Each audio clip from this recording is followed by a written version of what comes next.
بسم اللہ الرحمن الرحیم۔ السلام علیکم۔ ڈی ایم نیوز بلیٹن کے ساتھ میں ہوں شاہد اقبال۔ سب سے پہلے D M head lines.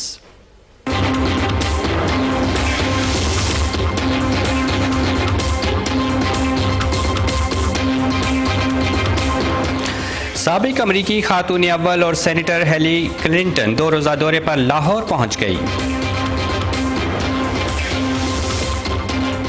Afghanistan میں نیٹو اور مشتبہ طالبان کے ساتھ جھڑپ میں 30 طالبان ہلاک۔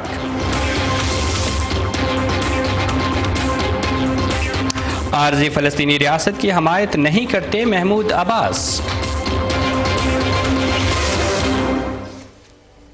اور اب خبریں تفصیل کے ساتھ۔ سابق امریکی خاتون اول اور سینیٹر ہیلی کلنٹن 2 روزہ دورے کے بعد پاکستان کے 2 روزہ دورے پر لاہور پہنچ گئیں، جہاں انہوں نے صدر مشرف سے ملاقات کی۔ ملاقات میں پاک امریکہ تعلقات اور خطے کی صورتحال پر تبادلہ خیال کیا گیا۔ اس سے قبل انہوں نے افغانستان کے صدر حامد کرزئی سے افغانستان کی صورتحال، وہاں موجود امریکی فوجیوں سے معاملات اور امریکی افغانستان تعلقات پر بات کی۔ ہیلی کلنٹن امریکی صدارت کی امیدوار بھی ہیں۔ ان کے ساتھ وفد میں ڈیموکریٹک پارٹی کے امریکی سینیٹر ایون ہائی اور حکمران ریپبلکن کے سینیٹر جان میکیو بھی شامل ہیں۔ یہ تینوں شخصیات امریکی آرمڈ سروسز کمیٹی کی رکن بھی ہیں۔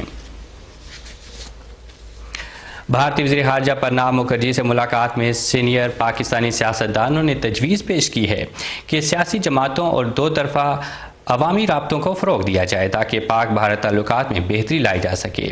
سینئر سیاستدانوں کے ایک وفد نے بھارتی وزیر خارجہ پرناب مکھرجی سے اسلام آباد میں ملاقات کی اور 2 طرفہ تعلقات پر تبادلہ خیال کیا۔ وفد میں پاکستان مسلم لیگ کے سربراہ چودھری شجاعت حسین، قومی اسمبلی میں اپوزیشن لیڈر مولانا فضل الرحمان، ARD کے چیئرمین مختوم امین فہیم، عوامی نیشنل پارٹی کے سربراہ اسفندیار ولی خان اور MQM کے پارلیمانی رہنما فاروق ستار شامل تھے۔ اس موقع پر رہنماؤں کا کہنا تھا کہ دونوں اطراف کے کشمیریوں کے باہمی رابطے بڑھانے کے لیے کنٹرول لائن پر میٹنگ پوائنٹس میں اضافہ کیا جائے اور کشمیر کے دونوں حصوں کے درمیان تجارت کو فروغ دیا جائے۔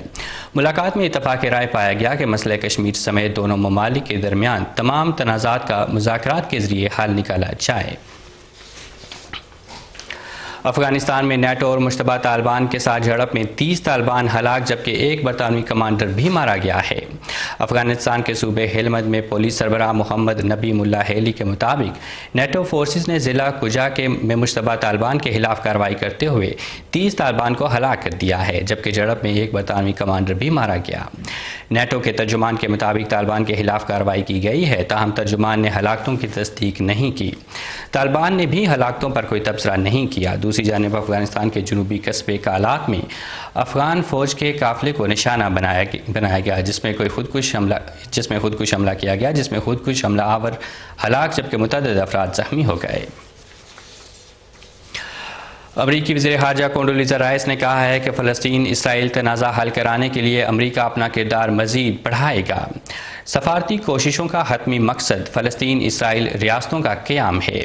وہ مغربی کنارے کے شہر رام اللہ میں فلسطین کے صدر محمود عباس کے ساتھ پریس کانفرنس سے خطاب کر رہی تھیں۔ کونڈولیزا رائس نے کہا کہ امریکہ عالمی مشن کے تحت فلسطینی سیکیورٹی فورسز کو $8 کروڑ 60 لاکھ کی امداد دے رہا ہے۔ صدر محمود عباس نے کہا کہ وہ عارضی فلسطینی ریاست کی حمایت نہیں کرتے اور مستقل ریاست کے لیے کوششیں کر رہے ہیں۔ برطانیہ کی معروف روحانی شخصیت سید موعید اختر آبدی کی جانب سے ڈی ایم ڈیجیٹل کے چیئرمین اور معروف قانون دان ڈاکٹر لیاقت ملک کے اعزاز میں ایک تقریب کا اہتمام کیا گیا۔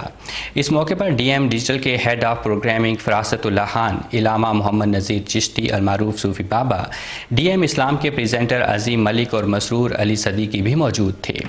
اس تقریب میں ڈاکٹر لیاقت ملک کو قرآن کریم کا ایک نادر نسخہ تحفے میں دیا گیا۔ ان کا کہنا تھا کہ یہ نسخہ جات صرف بادشاہوں اور سربراہان ملک کو تحفے میں دیے جاتے ہیں جو انتہائی کم تعداد میں تیار کیے گئے۔ ڈیجیٹل کے چیئرمین ڈاکٹر لیاقت ملک کو دیے جانے والا قرآن کریم کا یہ نسخہ انتہائی نایاب ہے۔ قرآن کریم کا یہ نسخہ بہترین قسم کے آرٹ پیپر پر تیار کیا گیا ہے جس میں تبرکات بھی شامل ہیں۔ ڈی ایم ڈیجیٹل کے چیئرمین نے سید موعید اختر آبدی کا شکریہ ادا کرتے ہوئے کہا کہ یہ ان کی زندگی کا سب سے بہترین تحفہ ہے جو انہیں دیا گیا ہے۔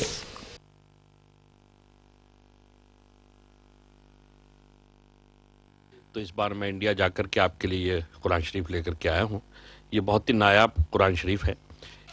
یہ اس کو ہم لوگوں نے عوان صاحب نے جب دیکھا تو یہ انہوں نے کہا تھا کہ یہ بہت ہی ریئر کوانٹٹی میں اسپیشل ایڈیشن بنے تھے. یہ بڑے بادشاہوں اور پریزیڈنٹس کو گفٹ دینے کے لیے یہ بنائے گئے تھے. تو اس کے لیے ان کے پاس دلی میں اس کی کچھ کاپیز آئی تھیں. تو میں ایک شاہ صاحب کے لیے لایا تھا, اور اب کی اتفاق کی بات ہے کہ دس از دا لاسٹ کاپی, وہ مل گئی آپ کے لیے. بالکل آرٹ پیپر کے اوپر بنا ہوا ہے. بسم اللہ الرحمن الرحیم. یہ شروع بہت ہی خوبصورت اس کی پبلشنگ ہوئی ہے, اور پیپر اور اس کی آرٹسٹک جو اس میں جو انہوں نے کیلیگرافی دی ہے, یہ اس کے تبرکات ہیں. یہ تبرکات جو ہیں یہ ورق قرآن شریف کے, یہ 31 ہجری کے ہیں. قرآن مجید 13 سے 24 ہجری. 13 سے 24. یہ جو ہے قرآن مجید 11 سے 13 ہجری کا, اور یہ مکتوب نبوی صلی اللہ علیہ وسلم بنام منظرین اور گورنر بحرین کے لیے لیٹر ہے. اور یہ جو ہے یہ منسوب حضرت امام حسن علیہ السلام ہے, اور یہ ہے 40 سے 41 ہجری. 40 اور 41 ہجری یعنی اسلامی. اور یہ جو ہے یہ ورق قرآن حضرت علی علیہ السلام, یہ حضرت علی, اور یہ بھی 40 ہجری کا ہے. اور یہ قریب یہ 24 سے 35. یہ ڈفرینٹ ڈیٹس پہ کیا کیا کس طرح کی کیلیگرافی تھی وہ انہوں نے دکھائی ہے. امام زین العابدین علیہ السلام, امام حسین علیہ السلام یہ ان کے ہاتھ کے لکھے ہوئے ہیں, جو کہ یہ خط کوفی ہے, اور یہ جو ہے امام حسین علیہ السلام سے منسوب 61 ہجری کا لکھا ہوا ہے. اور یہ جو ہے یہ گورنر کسی کو گورنر مصر, یہ خط لکھا ہے, مصر کے گورنر مصر, حضور کی مہر ہے, یہ رسول اللہ کی جو خط لکھا تھا. اور یہ جو ہے امام محمد باقر علیہ السلام کی وہ ہاتھ کا لکھا ہوا ہے. یہ 114 ہجری کی. اس کے بعد پھر اس میں جو ہے اس میں 114 قسم کی بسم اللہ لکھی ہوئی ہے, جو کہ مختلف اور جو کہ ڈفرینٹ ٹائم کی جو اسکرپٹ تھے, جو کیلیگرافی تھی, حضرت نوح علیہ السلام تک, حضرت سلیمان علیہ السلام تک کے وقت کی بھی جو تھی, وہ ساری چیزیں اس میں ان کے حساب سے لکھی ہوئی ہیں, رائٹ اپ ٹو ڈیٹ. یہ اس کی خوبی ہے. آپ کا وہاں سے لے کے appreciate really people in bottom of my heart. That's it. Some civilization together. After you die. اور اب چلتے ہیں کھیل کے میدان میں.